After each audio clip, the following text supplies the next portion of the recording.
Hi friends, online family எல்லாரும் எப்படி இருக்கீங்க? இந்த காலை வேளையில் இந்த ஃபெய்த் கிளினிக்ல உங்களை எல்லாம் சந்திக்கிறதுல ரொம்ப சந்தோஷமா இருக்கு.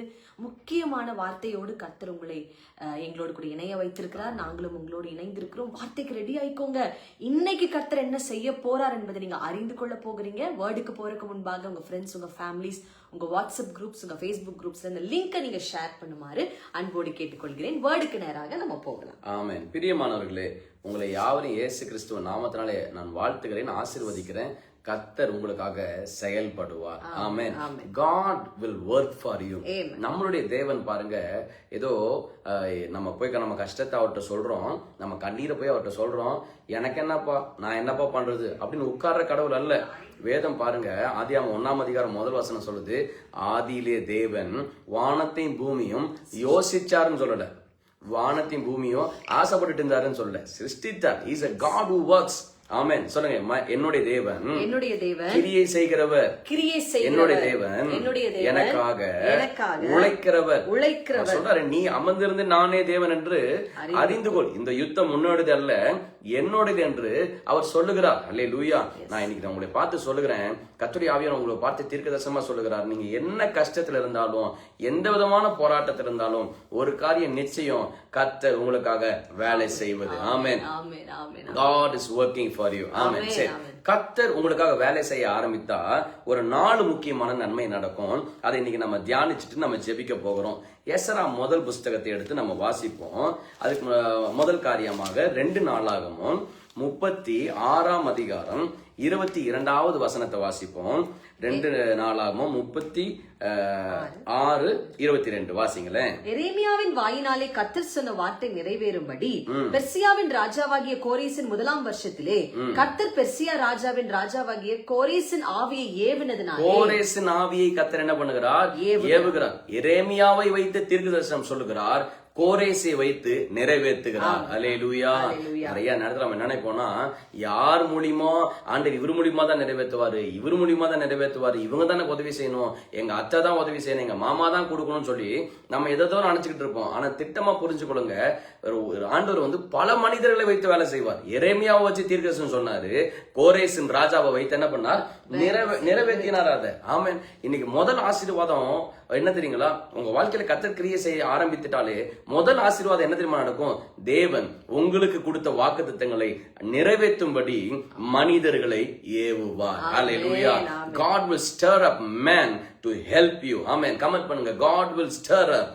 கர்த்தர் மனிதர்களை ஏவுவார். ஆமாங்க, மனிதர்களை ஏவுவார். நம்ம கேட்ட ஏவுதல்ல என்னன்னா, அசுதாவி ஏவி விடுறது, புருஷ மனைவி சண்டை ஏற்றி விடுறது, யாரையோ ஏவி விடுறது, யாருக்கு விரோதமா ஏவி விடுறது, இதுதான் நம்ம கேட்டிருக்கோம். ஆனா கர்த்தர் சொல்றாரு, நான் உனக்கு கொடுத்த வாக்குத்தத்தங்களை, நான் உங்களுக்கு கொடுத்த வாக்குறுதிகளை, நான் உங்களுக்கு கொடுத்த தீர்க்க தரிசனங்களை நிறைவேற்றும்படி உயர்ந்த மனிதருடைய இருதயத்துல நான் ஏவுவேன் என்று கர்த்தர் சொல்லுவார். அல்லேலூயா. பாருங்க, அவங்க என்ன பண்றாங்க பாருங்க, வாசிங்களேன். என்னன்னு ஏவுறாரு பாருங்க. 2வது வசனத்தை வாசிங்க. எஸ்ரா 1:2 வாசிங்களேன். பரலோகத்தின் தேவனாகிய கர்த்தர் பூமியின் ராஜ்யங்களை எல்லாம் எனக்கு தந்தருளி யூதாவில் உள்ள எருசலேமிலே தமக்கு ஆலயத்தை கட்டும்படி எனக்கு கட்டளையிட்டார். நீங்க சொல்றாரு, எனக்கு கட்டளையிட்டார். அல்லேலூயா. உங்களுக்கு உதவி செய்யும்படியாக, உங்களுக்கு நன்மை செய்யும்படியாக, உங்களுக்கு கர்த்தர் கொடுத்த வாக்குத்தத்தங்கள் எல்லாம் நிஜமாய் மாறும்படி கர்த்தர் யாரோ ஒருத்தருக்கு என்ன பண்ணுகிறார்? கட்டளை இடுகிறார். கமெண்ட் பண்ணுங்க, God has commanded for my help. கர்த்தர் எனக்கு உதவி செய்யும்படியாக கட்டளை இட்டிருக்கிறார். உங்களுக்கு உதவி செய்யும்படியாக கர்த்தர் என்ன பண்ணுகிறார்? ஆட்களை உருவாக்குறார். பாருங்க, சாரேபாத் ஊர் விதவை வீட்டுக்கு யார அனுப்புறாருன்னா, கர்த்தர் எலியாவை அனுப்புறாரு. அந்த வசனத்தை வாசிக்கும் போது பாத்தீங்கன்னா, நான் உனக்கு போஷிக்கும்படி விதவைக்கு என்ன பண்ணிருக்கிறேன்? கட்டளையிட்டு இருக்கிறேன் என்று கர்த்தர் சொல்லுகிறார். அல்லேலூயா. உங்கள் தேவைகளை கொடுக்கும்படி, உங்களுடைய காரியங்களை வாய்க்கும்படி, உங்களுக்கு உதவி செய்யும்படி கர்த்தர் மனிதர்களை கட்டளையிட்டு இருக்கிறார். ஆமென். கமெண்ட் பண்ணுங்க, helpers are coming my way. உதவியாளர்கள் என் வழியாய் வருகிறார்கள். உங்களுக்கு உதவி செய்ய மனிதர்களை கர்த்தர் அனுப்புவார். இன்னைக்கு நீங்க எந்த கஷ்டத்துல வேணா இருக்கலாங்க, பெரிய போராட்டத்துல இருக்கலாம், பிரதர் இன்னைக்கு அற்புதம் நடக்கலைன்னா ஒண்ணுமில்லாம போயிருவேன். ஆனா நான் சொல்றேன், நீங்க ஜெபிக்கிற இயேசு கிறிஸ்து உங்களை கைவிட மாட்டார். அவர் சொல்லியிருக்கிறாரு, உங்களுக்கு உதவி செய்யும்படியாக மனிதர்களை நான் உனக்கு நேராக ஏவி விடுவேன். ஆமென். சோத்திரம். பாருங்க, இந்த உலகத்துல மனுஷங்க நம்மளுக்கு விரோதமா ஏவும் பொழுது கர்த்தர் மனிதர்களை உங்களுக்கு சார்பாக அவருடைய இருதயங்களை என்ன பண்ணுகிறார்? ஏவுகிறார். என்ன ஏவுகிறார்? ஆலயத்தை கட்டுன்னு கட்டளை கொடுக்கிறார். அல்லேலூயா. கர்த்தர் இருதயத்தை ஏவும்போது என்ன பண்ணுவாரு? கட்டளை கொடுப்பார். ஆமென். மனுஷங்க ஏவும்போது என்ன பண்ணுவாங்க? கோபத்தை ஏத்தி விடுவாங்க இல்லையா? இல்லாத பொல்லாதெல்லாம் 4-5 சேர்த்து சொன்னதான் நல்லா கோபமா இருப்பாங்கன்னு சொல்லி ஏவி விடுவாங்க. ஆனா கர்த்தர் ஏவும்போது என்ன பண்ணுவாங்க? கமாண்ட் பண்ணுவார். போ, இந்த பிள்ளைக்கு உதவி செய், இந்த மகனுக்கு உதவி செய், இந்த கம்பெனியை ஹெல்ப் பண்ணு, இந்த வியாபாரத்துக்கு ஹெல்ப் பண்ணு அப்படின்னு என்ன பண்ணுவாரு? கர்த்தர் கட்டளையிடுவார். வேதம் சொல்லுது, கர்த்தர் சொன்னால் ஆகும், கட்டளையிட நிற்கும். அல்லேலூயா. அவர் சொல்லிட்டார்னா நடந்தே தான் தீரும். ஏன்னா அவர் வானத்தையும் பூமியும் உண்டாக்கின தேவனா. இன்னைக்கு உங்களை பார்த்து தீர்க்கதரிசனம் சொல்றேன், உங்களுக்கு கர்த்தர் சொன்ன எல்லா வாக்குத்தத்தங்களும் நிச்சயமா நிறைவேறி தான் தீரும். ஏன்னா கர்த்தர் கட்டளை கொடுக்கிற தேவனாக இருக்கிறார். ஆமென். இரண்டாவதாக, கர்த்தர் உங்க வாழ்க்கையில கிரியை செய்ய ஆரம்பித்தா என்ன நடக்கும்? 2 நாளாகமோ 36ஆம் அதிகாரம் 22வது வசனத்தினுடைய கடைசி பாகத்தை வாசிப்போம் பாருங்க. அவன் பரலோகத்தின் தேவனாகிய கர்த்தர் பூமியின் ராஜ்யங்களை எல்லாம் எனக்கு தந்தருளி யூதாவில் உள்ள எருசலேமிலே தமக்கு ஆலயத்தை கட்டுவிக்கும்படி எனக்கு கட்டளையிட்டிருக்கிறார். அவருடைய ஜனங்கள் எல்லாரிலும் எவன் உங்களுக்குள் இருக்கிறானோ அவன் போகட்டும், அவனுடைய தேவனாகிய கர்த்தர் அவனோடு இருப்பாராக என்று பெர்சியாவின் ராஜாவாகிய கோரேஸ் அறிவிக்கிறார் என்று. பெர்சியாவாகிய ராஜாவின் கோரேஸ் என்ன பண்ணுகிறார்? அறிவிக்கிறார் என்று தன் ராஜ்யம் எங்கும் எழுதி அனுப்பி விளம்பரம் பண்ணினார். என்ன அனுப்பினாரு? சட்டம் போட்டாருங்க. அல்லேலூயா. இந்த இஸ்ரவேல் ஜனங்களுக்கு கர்த்தர் எரேமியா தீர்க்கதரிசி மூலமா கொடுத்த வாக்குத்தத்தத்தை நிறைவேற்றும்படி கோரேசின் இருதயத்துக்கு கட்டளை கொடுத்தது மாத்திரமல்ல, அந்த கோரேஸ் என்ன பண்ணுகிறார்? சட்டமாய் இடுகிறார். இயேசுவின் நாமத்தினால பாருங்க, இதே பாபிலோன் தேசத்துல இந்த கோரேசுக்கு முன்பாக இருந்த ராஜா என்ன பண்றார்? நேபுகாத்நேசார் என்ன பண்ணுகிறாருன்னா, இந்த இஸ்ரவேல் ஜனங்களை கைதியை போல, நாய்களை போல இழுத்து கொண்டு வருகிறார். ஆனா நடந்தது என்ன தெரியுமா பிரியமானவர்களே? கர்த்தர் இவர்களுக்கு விடுதலை உண்டாக்கும் சொல்லி சட்டமாய் மாற்றுகிறார். யோசிச்சு பாருங்க, நடக்காதது நடந்ததுங்க. இன்னைக்கு உங்களை பார்த்து சொல்லுகிறேன், கர்த்தர் உங்களுக்காக சட்டங்களை மாற்றுகிறார். கைதிகள், அகதிகள், விடுவிக்கப்படக்கூடாதவர்கள், இவங்க நம்ம கொத்தடிமை அப்படின்னு சொல்லி இந்த ஜனங்களை நடத்துகிற நேரத்துல கர்த்தர் சொல்லுகிற, இந்த ஜனங்களுக்கு நீ விடுதலை கொடுன்னு சொல்லி அவர் கட்டளையிட்டது மாத்திரமல்ல, அதை என்ன பண்ணுகிறாராம்? விளம்பரப்படுத்துகிறார். நான் உங்களை பார்த்து சொல்லுகிறேன், இன்னைக்கு கர்த்தர் இரண்டாவதாக உங்க வாழ்க்கையில செயல்படும் பொழுது உங்களுக்கு எழுதி கொடுக்க போகிறாரு, எழுதி வைக்க போகிறாரு. சில பத்திரங்கள் கையெழுத்தாக போடுகிறது. நடக்காதது நடக்கும். கையெழுத்தே ஆக முடியாதுன்ற காரியங்கள் உனக்காக கையெழுத்து ஆகப்படும். ஏன்னா கர்த்தர் உங்களுக்காக யுத்தம் பண்ணுகிறார். கர்த்தர் உங்களுக்காக ஜெயம் எடுக்கிறார். கர்த்தர் உங்களுக்காக மணியோட இருதயங்களை ஏவி கட்டளை கொடுக்கிறார். என் பிள்ளைக்கு உதவி செய்யும் சொல்லி என்ன பண்ணுகிறார்? கட்டளை கொடுக்கிறாருங்க. ஆண்டவர் உங்களுக்கு ஒரு சார்பான ஒரு சட்டம் போட்டிருக்காரு. என்ன சட்டம்னா, நான் என் பிள்ளைகளை விடவே மாட்டேன், உங்களை விடவே மாட்டார். நீங்க எங்க வேணா இருக்கலாம். நீங்க இஸ்ரவேல் தேசத்துல இருக்கலாம், பாபிலோன் தேசத்துல இருக்கலாம், எங்க வேணா இருக்கலாம். நீங்க சொல்ல, எங்க அப்பா வீட்டுல நல்லா இருந்தேன், இங்க வந்து நான் ரொம்ப கஷ்டப்படுறேன். நீ எங்க வேணா இருக்கலாமா, ஆனா கர்த்தர் உங்களுக்கு உதவி செய்கிறது நிறுத்த மாட்டார். அதான் அவர் சொல்றாரு, நீங்க பட்டணத்திலும் ஆசீர்வாதமா இருப்பீர்கள், நீங்க கிராமத்திலும் ஆசீர்வாதமா இருப்பீங்க. ஏன்? எங்க இருந்தாலும் நான் உனக்கு உதவி செய்யும்படியாக மனிதர்களுக்கு ஏவுகிறபடியால் அவங்க சட்டமா அதை ஏத்தி அதை விளம்பரப்படுத்துவாங்க. இயேசுவின் நாமத்தினால நடக்காதது நடந்தேதான் தீரும். ஆமென். மூன்றாவதாக கர்த்தர் என்ன பண்றாரு பாருங்க. 23ஆம் வசனத்தை வாசிங்களேன். 2 நாளாகமம் 36:23. அவருடைய ஜனங்கள் எல்லாரிலும் எவன் உங்களுக்குள் இருக்கிறானோ அவன் போகட்டும், அவன் போகட்டும். என்ன சாதாரணமான வார்த்தை இல்லைங்க. கடைசி வார்த்தை அந்த வசனத்துல, அந்த 2 நாளாகமம் புஸ்தகத்துல, அது கடைசி வசனத்துல ஒரு மிகப்பெரிய வார்த்தை என்னது? அவன், அவர்கள் போகட்டும். ஆமென். ஹல்லேலூயா. உங்களுக்குள் இருக்கிறவர்கள் என்ன பண்ணட்டும்?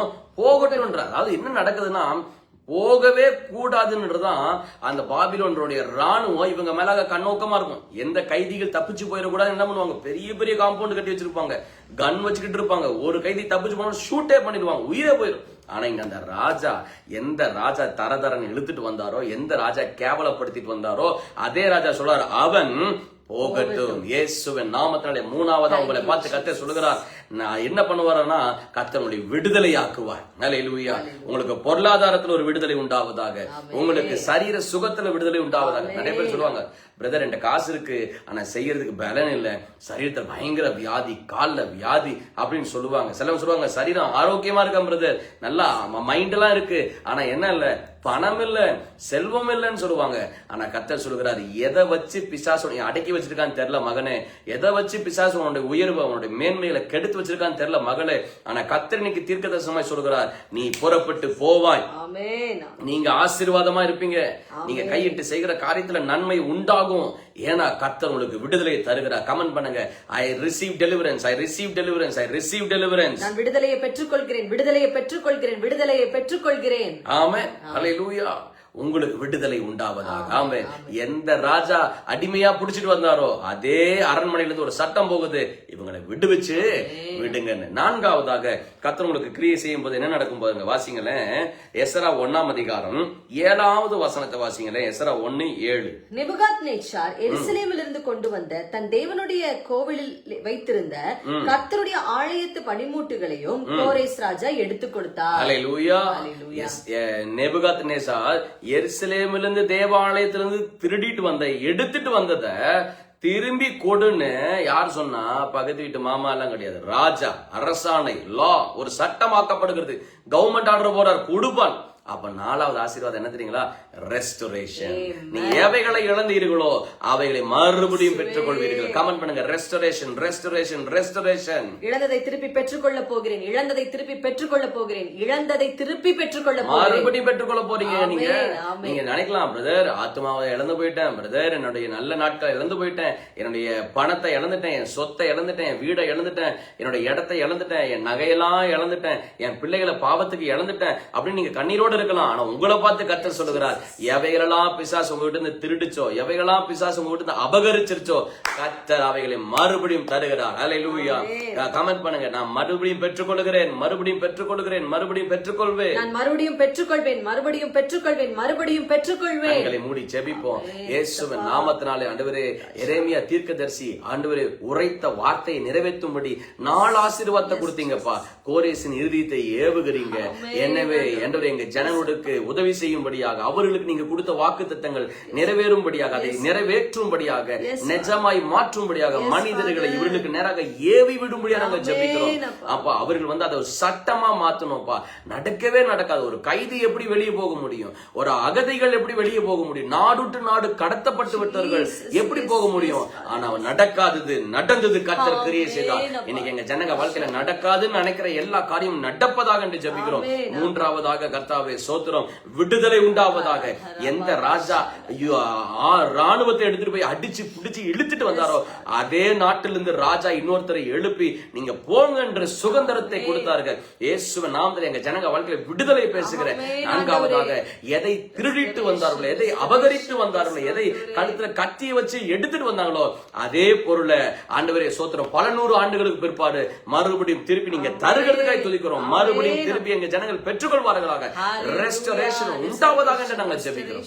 எங்க ஜனங்க வாழ்க்கையில் இனி கண்ணீர் வரக்கூடாது, இனி கவலைகள் வரக்கூடாது. போகிற போராட்டங்களில் நீங்க கிரியை செய்வீராக என்று ஜெபிக்கிறேன். இயேசுவின் நாமத்தில் பிதாவே, ஆமென், ஆமென். பிரியமானவர்களே, கர்த்தர் உங்களுக்காக கிரியை செய்வார். ஆமென். அவர் உங்களுக்காக கிரியை செய்யும் போது 4 காரியம் நடக்கும். 1, கர்த்தர் என்ன பண்ணுவார்? மனிதர்களை ஏவுவார். 2வது என்ன பண்ணுவாரு? சட்டமாகவே ஏத்துவார். ஆமென். 3வது என்ன பண்ணுவார்? உங்களுக்கு விடுதலை தருவார். 4வது என்ன பண்ணுவார் தெரியுமா? உங்களுடைய இழந்தவைகளை மறுபடியும் நீங்கள் என்ன பண்ணுவீர்கள்? பெற்றுக்கொள்வீர்கள். ஹல்லேலூயா. இந்த 4 காரியம் எப்ப நடக்கும்? கர்த்தர் உங்களுக்காக கிரியை செய்யும் பொழுது. நான் விசுவாசிக்கிறேன், இன்னைக்கு கர்த்தர் உங்க வாழ்க்கையில கிரியை செய்கிறார். இந்த 4 காரியம் இன்னைக்கு உங்க வாழ்க்கையில் நடப்பதாக. ஆமென். நாளை காலை 11:30 மணிக்கு நம்மளுடைய B2B சிட்டி ஃபேமிலின்ற யூடியூப் சேனல்ல விடுதலை ஜெபம் நடக்க இருக்கிறது. கோயம்புத்தூர் பகுதியில சுங்கம் சிந்தாமணி பஸ் ஸ்டாண்ட்ல ஆப்போசிட்ல EB ஆபீஸ் இருக்கும். EB ஆபீஸுக்கு ஆப்போசிட்ல தான் நம்ம சர்ச் இருக்கு, சிட்டி சர்ச் இருக்கு. எனவே அங்க உங்களை அன்பாய் வரவேற்கிறேன். நீங்க லைவ்ல இணைஞ்சிடுங்க. கர்த்தர் பெரிய காரியங்களை செய்வார். ஆமென். ஆமென். You are blessed. You are blessed. Bye bye.